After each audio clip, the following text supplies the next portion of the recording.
might know Bob Marley and the Wailers from their famous albums like Catch a Fire, Burning, Legend, and also solo projects by Bob Marley and ex-Wailer members Peter Tosh and Bunny Wailer done in their later years. This was the first major reggae band to hit it big with a worldwide audience, and to this day people tend to associate the band's musical legacy with songs found on Legend. A band's later period can sometimes overshadow its early period, and unless you're a die-hard reggae fan, you'll be completely oblivious to the Wailers' first major record, African Herbsman. It was released the same year as Catch a Fire and Burning in 1973, but despite the debut of all three of these albums at the same time, you can tell that African Herbsman is far different from the other two albums just based on sound alone.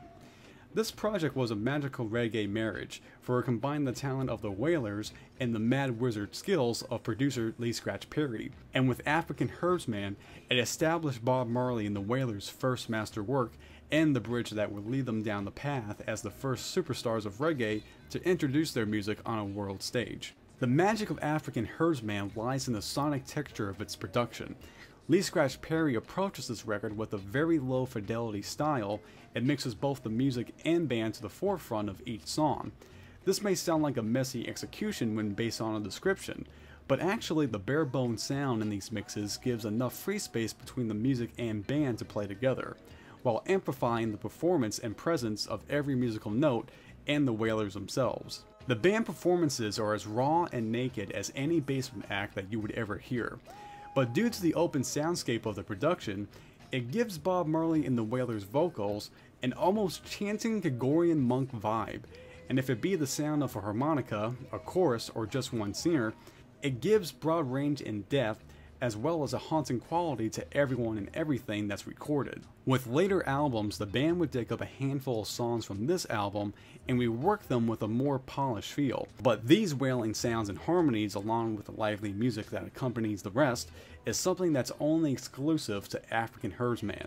Besides his construction of the production, Lee Perry also lays down all the rhythm sections and is credited as a composer to some tracks.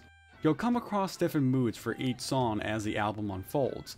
These moods range from spiritual songs from a Rasta point of view, like Small Axe and Dopey Conqueror, The Cautions of Social Ills, Brainwashing, and 400 Years, toe-tapping dance grooves such as Trenchtown Rock and All in One, which is really snippets of older recordings like Simmer Down, Bend Down Low, and One Love. And then you have the tender love songs, Don't Rock the Boat and Stand Alone.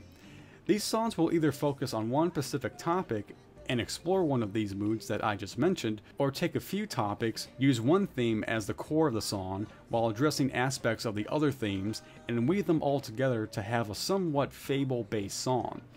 This gives the album a sense of continuity and a clear overall vision for African Herbsman, but one can also look at each track as a worthy single within itself, for the band gives all of these songs a signature sound and character. So you can see this as a unified soulful theme LP or a collection of singles, and it would work either way. For first time listeners, this album will be a rediscovering of the Wailers all over again, for it not only contains some familiar songs done on future Wailer albums and presented in their original forms, you also have less famous songs like the title track, Kaya, Trenchtown Rock, and Don't Rock the Boat. These songs and others pack as much power and appeal as Bob Marley and the Wailers' later work. A special nod goes out to Don't Rock the Boat in particular.